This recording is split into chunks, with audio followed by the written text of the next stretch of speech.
네. 저는 많은 분들도 아시겠지만 이제 그 알머리 제이슨이라는 유튜브 채널을 운영을 했었던 여신욱이라고 하고요. 2018년에 회사 생활을 하다가 약간 이제 제주살이를 테스트 겸 해서 내려왔었어요. 근데 그때 다른 걸 하고 있는 게 없었기 때문에 주식 쪽으로 유튜브를 만들어 보자 하다가 이제 마침 그게 좀 그 재미도 있고 하고 이제 그런 그 유튜브를 만들면서 기회도 생기고 그랬었는데, 그러다 보니까 이제 2020년에 그 파이어족을 주제로 한 책을 처음 쓰게 됐었고요. 사실 그때는 제가 출판을 할 수 있을 거라는 기대를 한 번도 한 적이 없었거든요. 그러다가 얼떨결에 제가 개인적으로 좋아하는 책을 출판했던 출판사에서 연락이 와가지고 바이오적에 대한 주제로 책을 썼었고, 그 다음에 이제 아까 클래스 101 이야기도 하셨지만은 클래스 101의 강의를 만들었던 것 내용을 기반으로 해서 운을 극복하는 주식 공부라는 책을 작년 겨울에 집필을 했습니다. 근데 다들 아시겠지만은 이미 작년 여름이 지나고 나서부터 주식시장이 계속해서 하락을 했었잖아요. 그래서 연말에 나왔는데 반응이 좋지는 않더라고요. 그냥 뭔가 이제 주식 자체에 대한 관심이 많이 사라진 상태였어요. 그러다가 올해 4월에 그런 이제 다양한 강의를 하면서 좀 실제로 특정 종목들에 물려 있는 분들 이야기를 듣다 보니까, 아, 이런 부분은 꼭 책으로 써서 다른 분들에게 도움을 드려야겠구나라는 생각이 들어가지고 어, 운을 극복한 주식 공부의 이제 약간 연작이라고 볼 수가 있죠. 그래서 같은 출판사에서 실패를 극복하는 주식 공부라는 책을 집필을 하게 되었습니다. 이 책을 첫 원고를 쓰기 시작할 무렵이 한 4월쯤이었어요. 근데 그때만 하더라도, 어, 제가 이제 내용은 일단 기획을 해놓은 상태에서, 아, 이 책이 나올 때쯤에 주식시장이 이미 회복할 수도 있겠다는 생각을 했었거든요. 그럼 또 머쓱해질 텐데, 그랬는데, 제가 예상한 것보다 훨씬 안 좋아지더라고요. 그래서 원고 완성되고 거의 나올 무렵이 이제 10월쯤이었는데, 그때가 아마 우리나라 주식시장이 이제 일단 바닥을 찍었었죠. 그래서 굉장히 무거운 마음으로 이제 요새 홍보도 하고 있고 다른 독자분들을 만나고 있는데, 일단 망친 주식이라는, 이제 원래 제가 원고를 시작할 때는 망친 주식 수습하기라고 가제를 썼었거든요. 근데 이제 출판사 쪽에서 그 편집장님이 망친 주식 정의하기라는 제목으로 책을 내면은 사람들이 그 책을 들고 다니고 싶을까요? 그러는 거예요. 아무래도 좀 너무 적나라하다 보니까. 그래서 이제 그 실패를 극복한 주식자라고 좀 순화시키긴 했는데, 어찌됐든 주식을 망치는 분들이 많아요. 그래서 그 얘기를 해볼게요. 저는 책에도 설명을 드렸지만 제가 개인적으로 생각하는 어떤 개별 종목을 투자했을 때, 아, 이 종목 망쳤다라는 기준을 마이너스 30% 선으로 잡고 있어요. 이거는 절대적인 숫자는 아니지만 여기 표에서 보듯이 어, 손실을 보고 나서 복구 수익률을, 그러니까 손실을 본 거를 본전을 내기 위해서 필요한 수익률을 감안해 봤을 때 일단 마이너스 30% 이상 빠지게 된다고 하면은 이거를 단기간에 손쉽게 본전으로 회복하기는 어렵거든요. 그래서 그런 그 난이도 측면에서 마이너스 30%에서부터는 좀 망친 주식이라고 인정을 하는 게 맞다고 생각하고, 우리의 목표는 결국에는 이 정도까지 하락을 할 종목을 아예 다 걸러내는 것을 목표로 삼아야 된다고 봐요. 한 마이너스 20%까지는 저는 괜찮다고 보는 게, 지수를 보셔도 아시겠지만 마이너스 20% 정도의 개별 종목 손실률은 지수가 회복되고 시장이 회복되면 그냥 자연스럽게 본전으로 가는 경우도 있거든요. 근데 이제 마이너스 30%를 넘어갔다고 하면은 제가 봤을 때는 뭔가 실수를 해도 한 부분이 있는 것 같아요. 내가 잘못한 부분이 아무것도 없는데 그냥 마이너스 30%까지 손실이 가지는 않거든요. 그래서 이제 그 마이너스 30%부터는 본격적으로 망쳤다라고 이야기를 하고 싶고요. 어, 그런 부분을 수습하기 전에 그럼 어디서 실수를 해서 내가 마이너스 30% 이상까지 손실이 났는지에 대해서 알아봐야 되는데, 책에서도 한 5개 정도로 정리를 했지만, 제가 봤을 때는 일단 제일 빈번한 이유가 섣부른 추격 매수인 것 같아요. 대부분 오르고 있는 주식을 따라 사는 거죠. 그 따라 살 때 심리적인 부분은 그렇게 막 그 부담되거나 그러진 않아요. 뭐, 그러니까 막 큰 욕심을 부리거나 그런 게 아니라, 이거 지금 잘 오르고 있으니까 내가 이거 뒤따라 들어가가지고 한 5%, 10% 정도만 수익 내고 나올 수 있어. 라고 생각을 하고 들어갔는데 그 무렵이 하필 고점인 경우가 굉장히 많은 거죠. 또는 나는 이제 5%, 10%만 이제 먹을 거야. 그러면서 들어갔는데 실제로 그렇게 올라요. 그 모멘텀이 유지가 된 상태에서. 그렇게 해서 어느 정도 수익이 나고 나면은 더 욕심을 부려요. 아, 이 정도 오르는 속도면은 2, 30% 이상 수익도 나겠는데? 그러면서 안 파는 거예요. 처음 계획과 다르게 계속 보유를 하는 거죠. 그러다가 이제 고점을 찍고 또 이제 고점을 찍고 빠지게 되면은 그 하락 속도도 엄청나거든요. 그러다 보니까 이제 뭐 대응할 새도 없이 갑자기 수익 났던 게 본전이 되고 본전이 됐던 게 손실이 되고 10% 20% 손실이 났던 게 마이너스 30%까지 손쓸 틈도 없이 빠지는 경우가 많다는 거죠. 그래서 일단 저는 추격 매수 자체는 그냥 안 하시는 걸 추천을 드려요. 근데 이제 그런 부분을 그 외에 또 할 수 있는 실수들을 보면은 밸류에이션, 투자 아이디어, 엑시트 전략 이런 것들을 이제 안 하시고 매수를 한 경우가 있죠. 밸류에이션은 들어보신 분도 있고 안 들어보신 분도 있을 텐데 못 들어보셨다고 하면은 어, 기본적인 공부는 하셔야 됩니다. 그러니까 이게 밸류에이션이라는 게 수학이 아니라 산수거든요. 그냥 간단하게 그 계산을 하는 부분이고, 그리고 이게 또 정확한 값을 구한다기보다는 대략적인 범위를 구하는 거기 때문에 밸류에이션이란 걸 해봐야지, 이따가 또 그 강의 후반에도 설명을 드리겠지만은 내가 이 종목을 샀을 때 혹시나 돈을 잃을 가능성은 없는지를 확인을 하고 살 수가 있어요. 그 다음에 이제 투자 아이디어인데, 투자 아이디어도 이따가 말씀드릴 겁니다. 투자 아이디어의 경우에는, 어, 오를 만한 이유가 있어야 결국에는 오르거든요. 근데 오를 만한 이유에 대해서 사전에 이제 어떤 논리적인 전개를 펼치지 않은 상태에서 들어가게 되면은 언제 팔아야 될지 또는 이거를 손절을 해야 될지 뭐 수익 익절을 해야 될지 이런 것들에 대해서 아무런 감이 없어요. 올라도 왜 오르는지 모르고 내려도 왜 내리는지 모르기 때문에 산 종목에 대해서 추가적인 의사결정을 전혀 할 수가 없거든요. 그렇기 때문에 투자 아이디어는 꼭 이제 세우고 들어가셔야 되고요. 그 다음에 엑시트 전략이 있습니다. 엑시트 전략이라고 하면은 내 투자 아이디어가 틀릴 수도 있잖아요. 그럼 틀렸다고 할 때 어떤 식으로 대응해야 되는지 또는 이 투자 아이디어가 실현될 때까지 얼마나 오랫동안 주식을 보유를 해야 될지 그런 부분에 대한 계획도 세우고 들어가야 된다는 거죠. 근데 이런 부분들을 모르고 투자하신 분들은 배우고 다시 하시면 되는데 알고도 안 지키는 분들도 꽤 많아요. 저도 그런 실수를 아직도 가끔씩 하고요. 어, 그래서 이제 뭐 밸류에이션도 할 줄 알고 투자 아이디어도 세웠고 엑시트 전략도 가지고 있는데도 예를 들어서 그런 것들을 고려를 했을 때 굳이 들어가지 않아도 되는 종목을 또 들어가게 되는 거죠. 대부분은 섣부른 추경 배수 때문입니다. 근데 이제 그런 부분에서 종합을 해보면은 알고도 안 지키는 건 결국 욕심 때문이거든요. 탐욕 때문이거든요. 그래서 그런 탐욕에 사로잡혀서 어, 사서는 안 되는 종목을 사고 피할 수 있었던 손실을 겪게 되는 그런 경우가 많이 있는 것 같습니다. 그래서 요 5가지는 꼭 한번 체크를 하셔야 되고요. 내가 어떤 종목을 매수하기 전에 추격 매수를 하는 건 아닌지, 밸류에이션을 해봤는지, 아이디어는 세웠는지, 엑시트 전략도 갖고 있는지, 혹시 그런 것들을 고려해 봤는데도 뭔가 탐욕 때문에 사서 안 되는 것들을 사고 싶어 하는 것은 아닌지, 이런 것을 스스로에게 질문을 하면서 한번 제어 장치가 있어야 돼요. 제가 아는 동료 개인 투자자분 중에서 제주도에서 소방관 하시는 분이 있어요. 소방관 분인데 이분이 주식 투자를 꽤 오래 하시면서 자기만의 원칙이 하나 생긴 거예요. 그래서 종목을 매수를 하기 전에 매수 버튼을 누르기 직전에 꼭 하시는 행동이 하나 있어요. 뭐냐면은 모래시계를 가져와서요.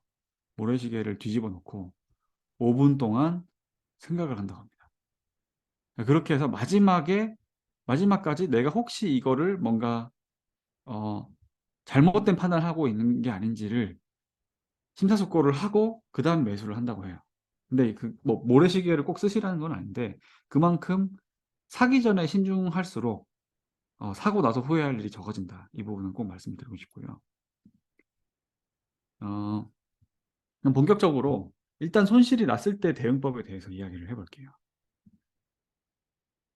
어떤 종목을 샀는데 손실이 났어요. 그러면 우리가 할 수 있는 행동은 사실은 세 개밖에 없어요. 교체 매매를 하거나 아니면은 버티거나 아니면은 손절을 하는 거죠. 교체 매매, 손절은 사실 어떤 교체 매매를 하기 전 단계라고 볼 수도 있는데, 교체 매매라고 하면은 이제 내가 지금 물려있는 종목보다, 종목이 회복하는 것보다 더 빨리 오를 수 있을 만한 종목을 이제 발굴을 해서 갈아타는 거죠. 책에 좀 자세하게 썼는데, 이 부분은 좀 특히 교체 매매에 대한 그 챕터는 한번 신경 써서 보시기를 추천드릴게요. 뭐냐면 교체 매매는 생각보다 되게 위험한 행동이에요. 특히 요즘 같은 하락장에서. 왜냐면 아까 스테파노님께서 이야기를 하실 때 제가 약간 걱정되는 부분이 하나 있었어요. 뭐냐면 지금 이제 다 좀 손실이 나고 있는데 이거를 좀 오르고 있는 걸로 갈아타서 복구를 해야 될 것 같다고 말씀하셨거든요. 근데 복구를 하는 건 맞는데 오르고 있는 주식으로 갈아타는 거는 전제가 잘못됐어요. 교체 매매를 할 때 꼭 신경 써야 되는 부분은 내 종목, 내가 물려있는 종목만큼이나 주가가 많이 망가져 있는 애들 중에서만 골라야 돼요. 오르고 있는 거를 따라 사서 수익률 만회를 한다고 하게 됐을 때 아까 오르는 종목에 추격 매수하는 거의 위험성 말씀드렸잖아요. 거의 그런 식으로 스텝 꼬일 확률이 높아요. 그래서 오르고 있는 종목은 절대로 교체 매매 대상으로 고려하지 마시고요. 바닥을 똑같이 기고 있는 종목 중에서 내가 가진 종목보다 더 잘 회복할 것 같은 종목. 그거를 찾으셔야 돼요. 그리고 그냥 한두 개 찾았다고 그걸로 교체 매매를 하시는 게 아니라 제가 생각했을 땐 최소 한 10개 이상의 교체 매매 후보군들을 검토를 하셔야 돼요. 왜냐면 한두 개 종목 보고 이제 갈아타려고 하면은 이게 객관적인 판단이 잘 안 되거든요. 최소 한 10개 이상 정도 종목을 봤다. 그랬는데 내 종목보다 나은 종목이 보인다. 그러면은 그 정도 되면은 교체 매매를 고려할 수 있을 거라고 생각합니다. 그리고 하락이 한창 하고 있을 때는 교체 매매가 그렇게 큰 의미가 있지는 않아요. 왜냐면은 어 그 김포공항 에스컬레이터 타신 분 있나요? 김포공항 전철역에 에스컬레이터 타신 분 있는지 모르겠는데 이게 지하 2층, 3층, 4층까지 내려가는 게 이렇게 두 줄씩 이렇게 쭉 에스컬레이터가 내려가요. 근데 내려가는 에스컬레이터를 타봤자 올라가진 않잖아요. 같이 내려가거든요. 그러니까 특히 하락이 진행되고 있는 하락장에서는 빈번한 매매를 하는 게 그렇게 도움이 되지 않습니다. 왜냐하면 다 같이 내려가고 있기 때문에 내려가고 있는 에스컬레이터를 옮겨 타는 거랑 똑같은 효과거든요. 그래서 어느 정도 바닥이 다져진 상태에서 교체 매매를 좀 고려하시는 게 좋고요. 특히 요즘 같은 때겠죠. 버티기 같은 경우에는 특히 시드머니가 작을 때는 뭐 마인드 컨트롤 이런 거보다 투자금 확보가 더 중요해요. 그러니까 대부분 아마 직장이 있으실 거고 본업이 있으실 텐데 일단 물려있는 종목이 있어요. 근데 이 종목을 버텼을 때 수익을 낼 수 있을 것 같아요. 그러면 그 종목에 대해서 우리가 할 수 있는 가장 효과적인 대응은 그냥 가만히 두는 게 아니라 적극적으로 더 물타기를 하고 더 주식을 매수를 하는 거예요. 근데 그렇게 적극적으로 매수를 하려면 매수할 돈이 있어야겠죠. 뭐 보통은 다 소진시키고 나서 이제 돈이 없어가지고 물타기를 못한 경우가 많은데 그렇다고 하면은 요즘 같을 때 짠테크 해야 돼요. 짠테크 하면서 최대한 돈 아껴가지고 한 푼이라도 더 투자금을 확보하셔서 물타기를 하는 게 사실은 제일 좋은 대응입니다. 주식 공부보다 그게 더 중요할 수 있어요. 그리고 손절 관련된 부분은 손절과 존버의 그러니까 버티기의 기준은 그거겠죠. 이 종목이 내가 더 장기 보유를 했을 때 회복할 것 같냐 아니냐 그거를 먼저 판단을 하셔야 되는데 회복이 될 것 같으면은 버티면서 물을 타는 게 맞고 근데 회복이 안 될 것 같아. 내가 너무 잘못된 매수를 했어. 이건 나도 인정할 수밖에 없어. 그래서 어떤 종목을 매도를 고려한다고 했을 때 명심하셔야 되는 부분이 있는 게 한 번에 다 팔면 안 돼요.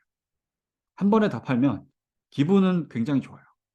근데 그 좋은 기분이 딱 5분 갑니다. 그러고 나서 다시 자괴감에 빠져요.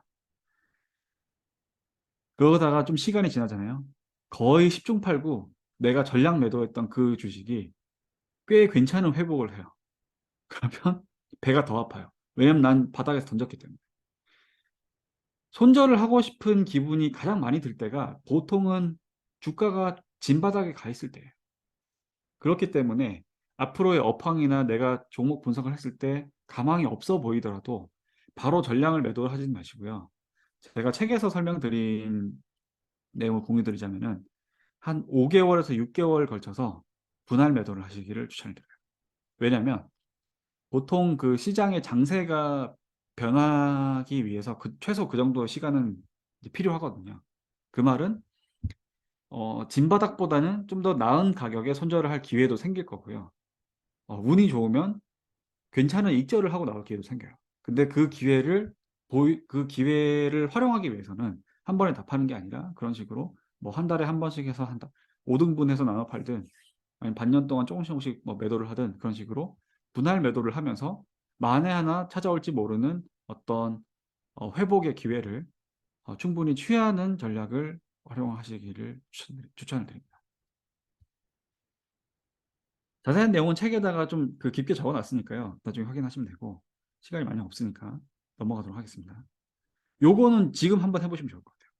특히 이제 종목 수가 많은 분들은 어 요거를 지금 한번 써보시면 좋을 것 같은데 특히 종목 수가 많은 경우는 뭔가 줄여야 할 필요성이 있거든요. 근데 어떻게 줄여야 할지 고민이 되는 경우가 많아요. 저도 사실 예전에 초보 때 비슷한 실수를 했었는데 저도 한 50개 넘게 종목을 가지고 있었던 초보 시절이 있었거든요. 근데 해보니까 이건 아니다 싶은 거예요. 그 종목 수를 줄여야 되는데 그것도 쉽지가 않아 가지고 왜냐하면 손실난 거를 쉽게 팔 수는 없잖아요. 그러다 보니까 종목 수를 50 몇 개에서 한 6개까지 줄이는데 2년이 걸렸어요. 근데 그거를 지금 와서 생각해 보니까 더 빠르게 해결할 수 있는 게 이제 그 줄을 세우는 거더라고요. 만약에 뭐 지금 한 개, 두 개 종목 갖고 있는 분은 상관없겠죠. 좀 종목을 많이 갖고 있는 분이라고 했을 때, 그 종목들이 다 손실권이라고 했을 때, 만약에 두 개만 빼고 다 팔아버린다. 그리고 그 두 개에다가 모든 돈을 합친다. 라고 가정을 하면은 뭘 남길 건지를 생각해요. 이건 지금 한번 생각해 보세요. 그 이유도 간단하게 있으면 좋겠죠. 제가 한 30초 정도 생각할 시간을 드릴게요.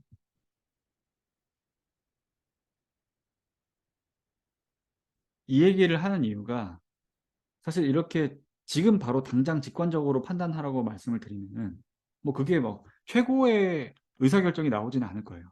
근데 뭘 할 수 있냐면요. 내가 안 사도 되는데 산 종목들을 바로 빨리 걷어낼 수가 있어요. 우선순위가 낮은 종목들이 있을 거예요. 그런 종목들은 대부분 내가 장기 보유해서 수익을 내고 나올 확신이 없거나 그냥 종목 그 전반에 대한 이해도가 부족하거나 그런 종목들이거든요. 또는 이거는 내가 확실히 욕심 때문에 잘못 샀다는 거가 자연스럽게 인지가 된 종목들일 거예요.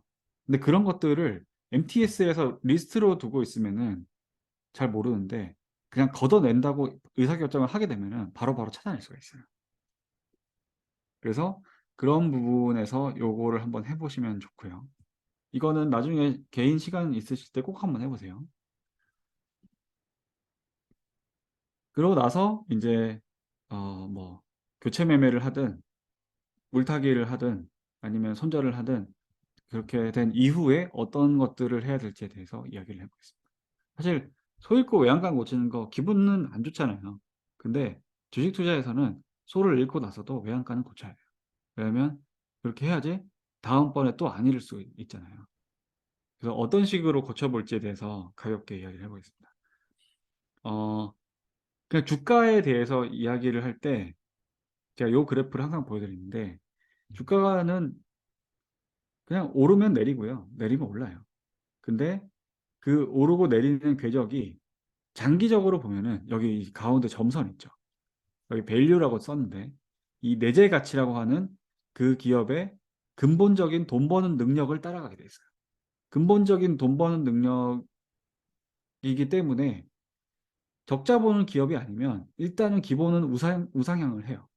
그 기울기가 신나는 정도는 아니더라도 우상향은 합니다. 흑자를 낸 만큼은 올라요. 근데 그 과정에서 주가는 오버슈팅을 할 때도 있고 언더슈팅을 할 때도 있는 거죠. 그래서 아까 그 실수 리스트에 밸류에이션을 하지 않았다, 투자 아이디어를 세우지 않았다 이야기가 있었잖아요. 밸류에이션을 하는 이유는 요때 사기 위해서예요. 이때 사는 게 아니라 이때 사기 위해서 밸류에이션이라는 거를 공부를 하고 해야 됩니다. 근데 우리는 어쨌든 이때 팔아야 되잖아요. 이때 팔려면 투자 아이디어가 있어야 돼요. 그래서 이 두 가지가 제일 주식 투자를 할 때 기본적으로 고려해야 되는 요소입니다. 그래서 이 내재 가치라는 거를 정확한 수식으로 구할 수는 없는데 이렇게 기업 분석도 해보고 다른 사람들 분석글도 읽어보고 그다음에 뭐 애널리스트 리포트도 보고 그 회사의 역대 실적들도 확인해보고 재무제표 보고 이러다 보면은 자연스럽게 어떤 정확하진 않지만 점선 정도로는 파악이 되거든요. 그럼 그 내재 가치 대비해서 쌀 때 밸류에이션을 해가지고 싼 구간을 확인을 해서 매수를 하시고 비쌀 때 매도를 하시는 그거를 우리가 이제 목표로 삼아야겠죠. 투자 아이디어에 대해서 잠깐 더 얘기를 해볼게요. 이거는 이제 실습도 좀 준비를 해왔는데 투자 아이디어가 필요한 이유는 주가가 이렇게 오버슈팅, 그러니까 많이 오르는 구간이 언제인지를 생각해 보면 알 수가 있어요. 뭐냐면 주가가 오른다는 거는 많은 사람들이 그 주식을 사려고 한다는 거고, 많은 사람들이 사려고 한다는 거는 그만큼 어떤 쉬운 공감대가 형성이 돼 있다는 거거든요. 그래서 어, 되도록 최대한 많은 사람들이 어떤 특정 아이디어, 간단한 아이디어에 공감을 하는 순간 주가는 제일 많이 오르고 오버슈팅을 하고 그때가 우리가 매도를 할 수 있는 기회가 되는 거예요. 이거를 오르기 전에 미리 생각을 해둬야 되는 거죠. 투자 아이디어를 세울 때 필요한 요소들입니다. 방향성, 과거 특정 시점에 비해서 미래 특정 시점에 좋아질지 아니면 나빠질지 그거에 대한 생각이 있어야 되고요. 그 다음에 이 방향성이라는 거에 대한 아이디어를 만에 하나 훼손시킬 수 있는 리스크, 문제가 되는 요인들은 없는지. 그리고 마지막으로 내 아이디어가 현실화되는 시점이 언제쯤이 될 건지, 시기. 요 세 가지가 필요해요. 그래서 저는 이게 제가 하는 방식인데 예전에 강의 들어보신 분은 아마 기억하실 거예요. 저는 투자 아이디어를 포스트잇 종이 있잖아요. 거기 한 장에다가 작성을 해요. 그리고 중요한 조건은 투자 아이디어가 포스트잇 한 장에 들어갈 만큼 심플해야 된다. 요거를 제 개인적인 철칙으로 삼고 있어요. 왜냐하면 투자 아이디어가 복잡하고 정교하잖아요. 많은 군중들이 공감하기가 쉽지가 않아요. 왜 너무 어려운 얘기는 사람들한테 그렇게 소구할 수가 없잖아요. 그거랑 똑같아요. 스토리텔링이라는 부분이 주가에서 굉장히 중요한 요소를 작용하기 때문에 주가가 오르는 스토리텔링은 심플하고 명확하고 많은 사람들의 공감을 불러일으켜야 돼요. 다만 미래에 어떤 시점에 일어날 거고 지금은 일어나지 않은 거, 그건 거죠. 그래서 그거를 한 문장에서 두 문장 정도로 짧고 심플하게 작성을 해봅니다. 그리고 그 아이디어가 틀릴 가능성, 그러니까 틀릴 만한 리스크 요인들도 적어보고요.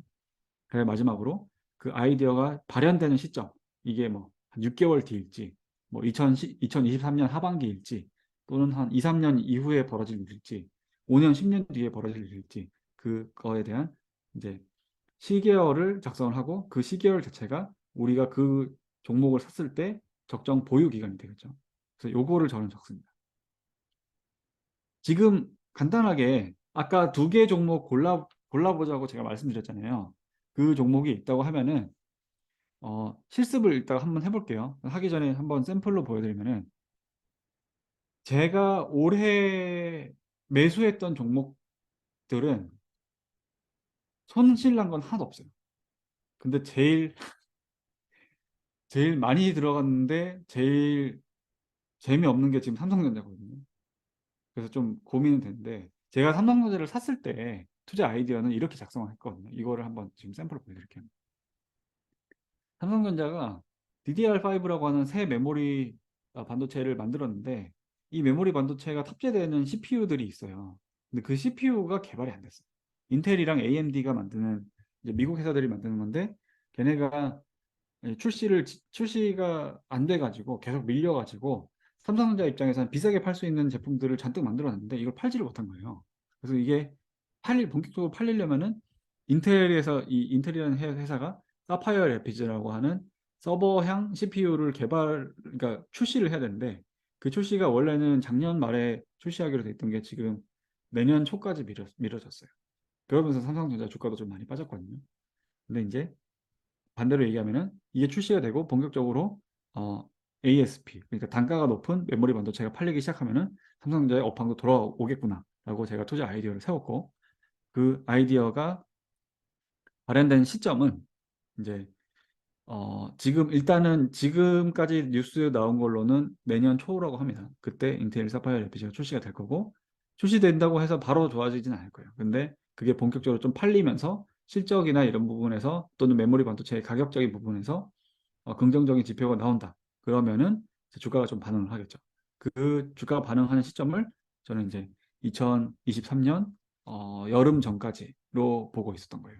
근데 지금 분위기 봐서는 여름보다 좀 더 기다려야 될 수도 있을 것 같긴 하거든요. 근데 일단은 여름으로 잡아두고 그러면 이제 2023년 상반기가 마무리될 때쯤에 다시 한번 의사결정을 해야겠죠. 근데 이렇게까지 안 해도 된다는 거예요. 투자 아이디어가 심플하면 되는데 예를 들어서 오른쪽 거 한번 볼게요. 이런 식으로 삼성전자 주식 산 분들 되게 많을 거예요. 근데 그게 틀린 건 아니라는 거죠. 다만 산 시점이 좀 2021년 1월이었던 슬픈 것뿐이지 이런 식으로 주식을 산다고 하더라도 그게 잘못된 건 아니라. 삼성전자가 대한민국 시가총액 1위 기업이고 우리나라가 성장하는 한 상승할 거야. 그러니까 이거를 좀 더 쉽게 풀이하면은 작년 1월 달에 수많은 개미들이 삼성전자를 샀을 때 그 얘기했죠. 에이, 삼성전자가 망하겠어? 그러고 샀잖아요. 그게 이 아이디어인 거죠. 그러면 아까 이제 시점 이야기했죠. 삼성전자를 매도해야 할 시점은 시가총액 1위 기업이 그러니까 우리나라 제일 큰 기업이 삼성전자가 아니게 되었을 때 그때 갈아타면 되는 거예요. 또는 대한민국이 망했을 때.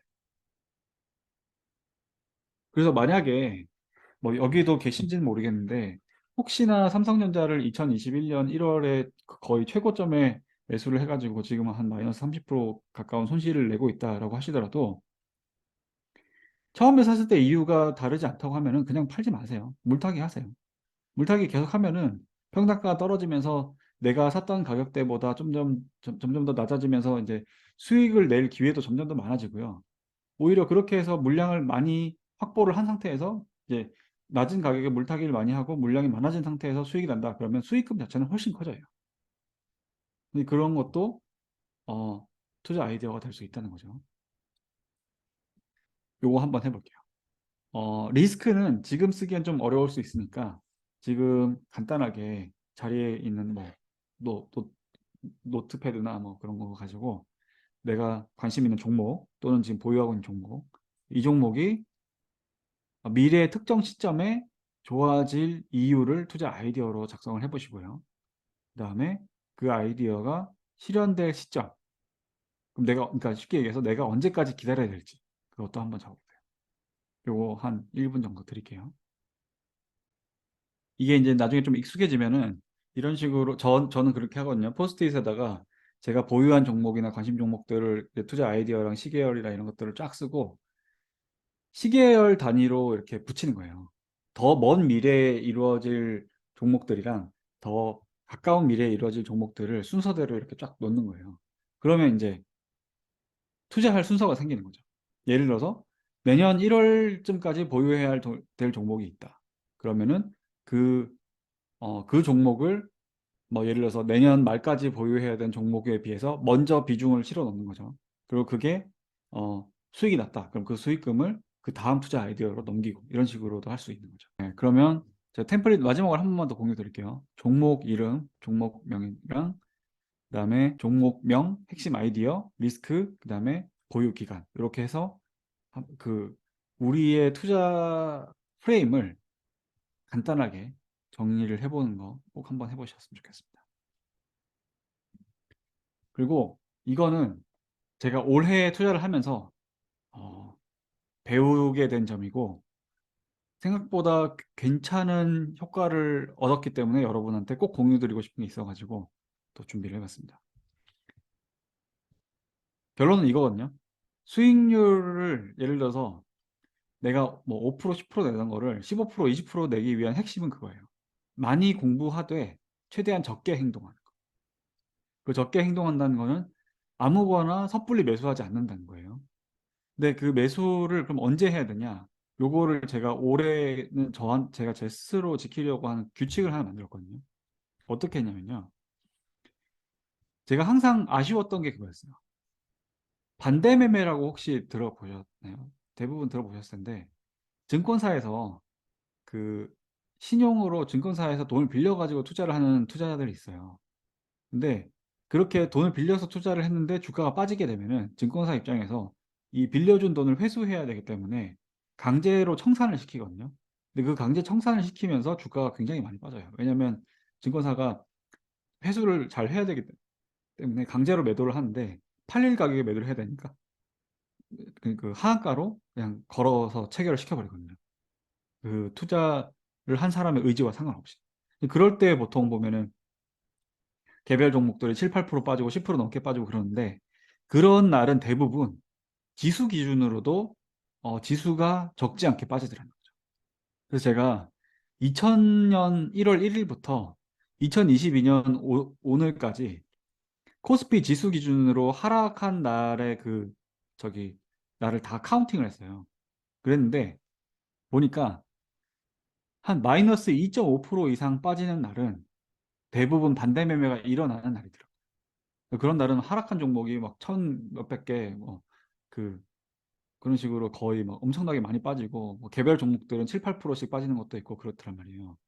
반대로 얘기하면 그게 사실은 돈이 있는 사람 입장에서는 최고의 매수 기회거든요.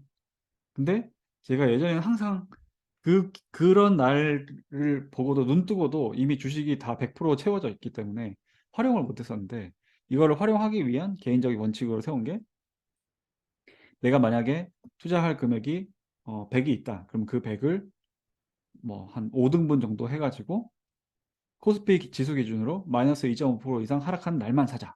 이렇게 이제 원칙을 세운 거죠. 올해는 6번 일어났어요. 작년에 강세장이라고 해도 2번이나 일어났었어요. 그리고 2020년은 뭐 그 코로나 때 이 3월 때 난리가 아니었기 때문에 좀 많이 일어났었고 2019년, 2018년에도 2번, 3번씩 일어났습니다. 그래서 요런 날만 매수를 하게 되면은 뭐가 좋냐면요. 제가 올해 그런 식으로 매매를 했거든요. 손실 본 종목이 하나도 없었어요. 그러니까 아예 제가 산 그 다음 날부터 최소 2, 3%라도 오르기 시작했고 대부분 다 이제 한 일주일, 2주일 정도 기다리면은 5% 이상의 수익권으로 전환이 되더라고요.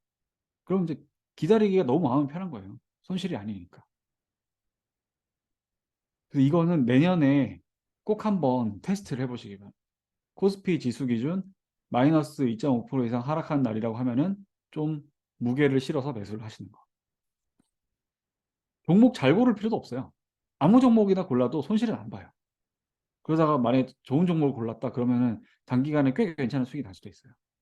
근데 남들이 다 피눈물 흘리는 반대매매 청산이 이루어지는 날만 매수를 하는 거죠.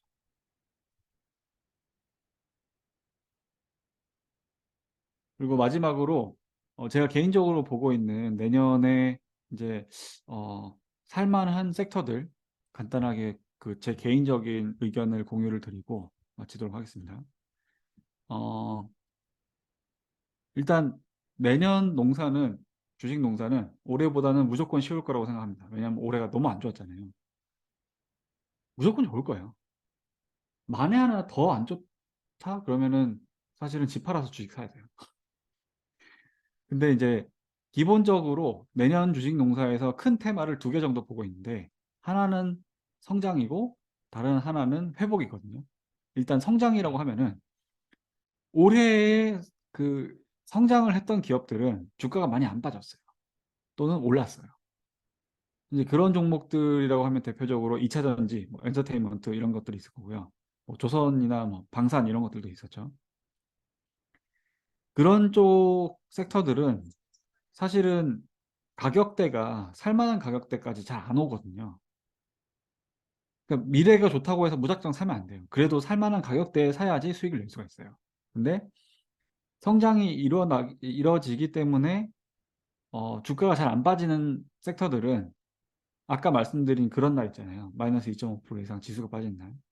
그러니까 다 안 좋기 때문에 얼떨결에 같이 빠지는 그런 날만 매수를 하시는 게 맞는 것 같아요. 그리고 나머지는 다 회복입니다. 그러니까 올해 안 좋았던 것들은 내년에 그냥 기본적으로 올해보다는 나을 거라고 생각하시면 돼요. 근데 어떤 것들이 올해보다 특히 더 나을 것인지 그거를 찾아보는 거죠. 일단 반도체 같은 경우에 뭐 삼성전자나 SK 하이닉스 이런 종목에 물려 있는 분들도 많으니까 근데 이제 반도체 자체 전체 섹터가 턴을 하려면 결국엔 삼성전자 하이닉스가 먼저 오를 것 같긴 하거든요. 그래서 큰 종목이 좀 더 먼저 가고 그 다음에 뭐 부품주나 그 소재주나 장비주 같은 어떤 삼성전자 하이닉스 밸류체인 아래에 속해 있는 중소기업들이 따라갈 거라고 생각합니다.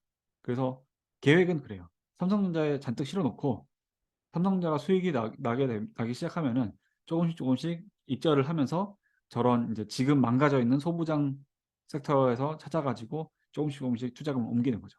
왜냐면 삼성전자랑 하이닉스가 살만해지면 그때 이제 그 하단 밸류체인 회사들의 돈을 쓸 거잖아요.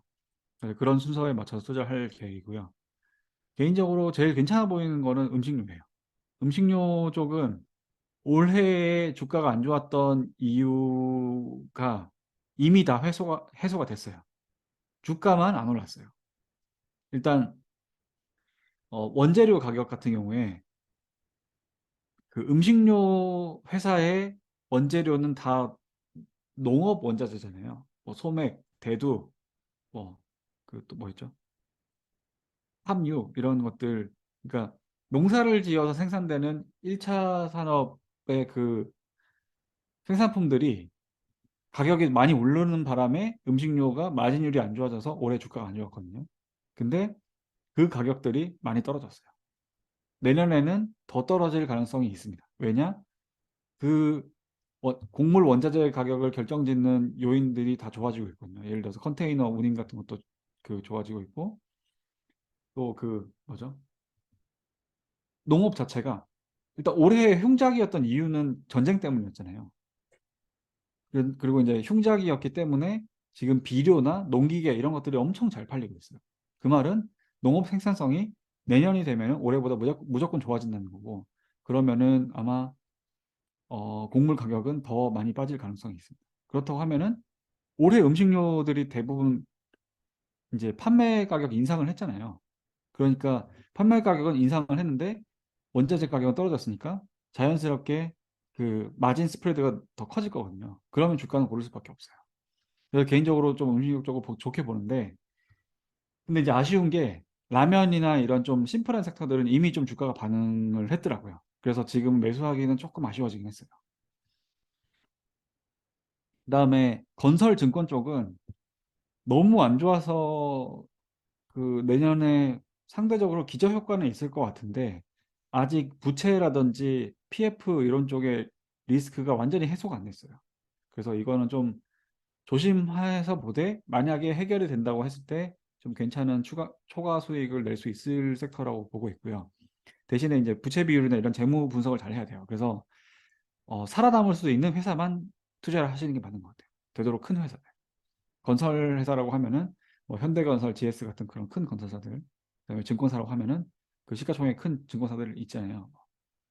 하나 그 아니 그 한국투자금융이나 한국금융지주나 뭐 아니면은 미래에셋 이런 좀 큰 회사들 위주로 뭐 키움증권 이런 회사들 위주로 보면 좋을 것 같고요.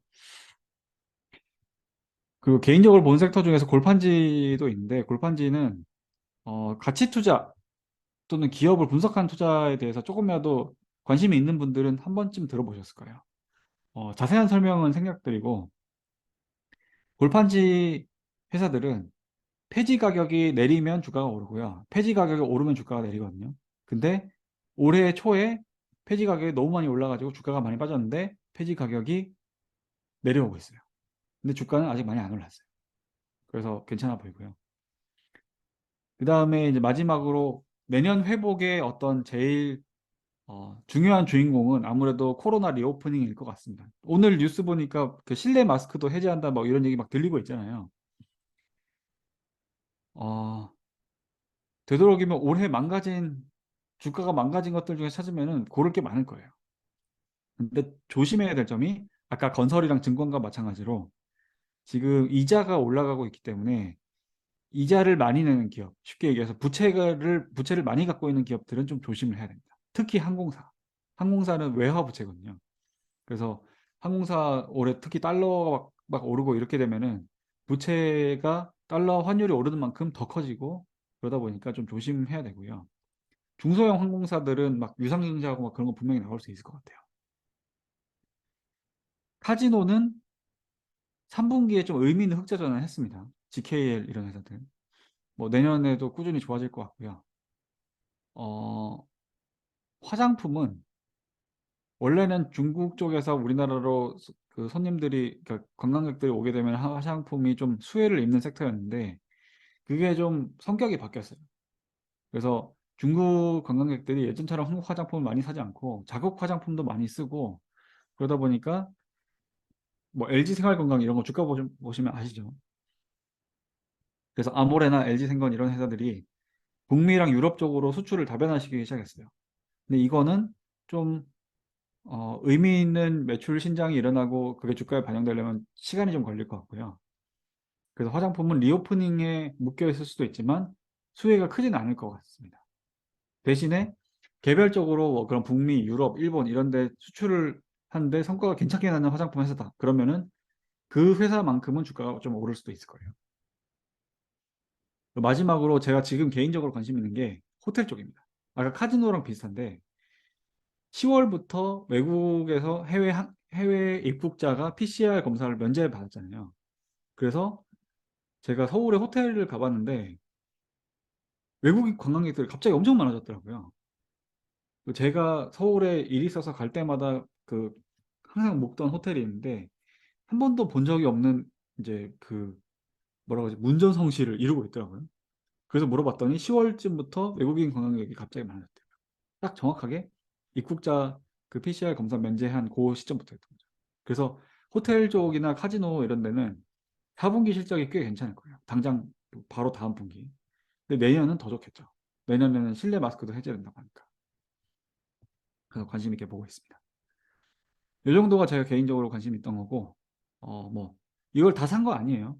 이걸 보면서 이 중에서 이제 살 것들을 고르고 있는 거예요. 참고를 하시고, 만약에 이런 것들을 고민하기 싫다.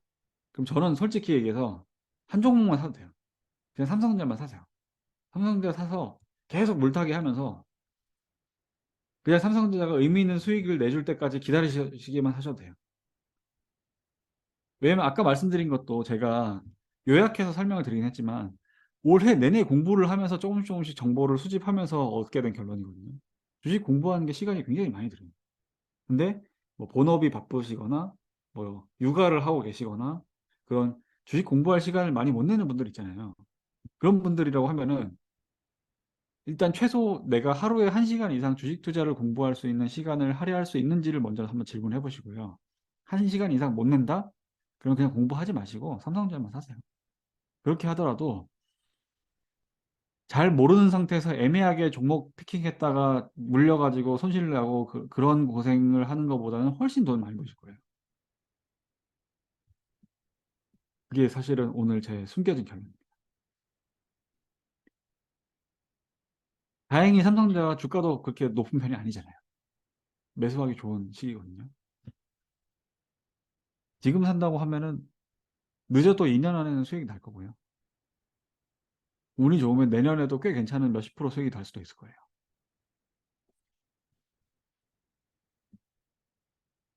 제가 준비한 내용은 여기까지입니다. 늦은 시작은 없어요. 근데 올바른 시작과 그렇지 않은 시작이 있기 때문에 우리 올바르게 시작을 하면은 올해 손실 본 거는 기억도 안 날 만큼 큰 돈을 버실 수도 있을 거예요. 그래서 희망을 가지시고요. 여기 제가 알려드린 이 메일 주소, 제 개인 메일 주소이기 때문에 혹시 궁금하신 거 있으면은 여기 메일 주소로 질문을 주시기 바랍니다. 자, 이제 Q&A 시간으로 넘어갈게요.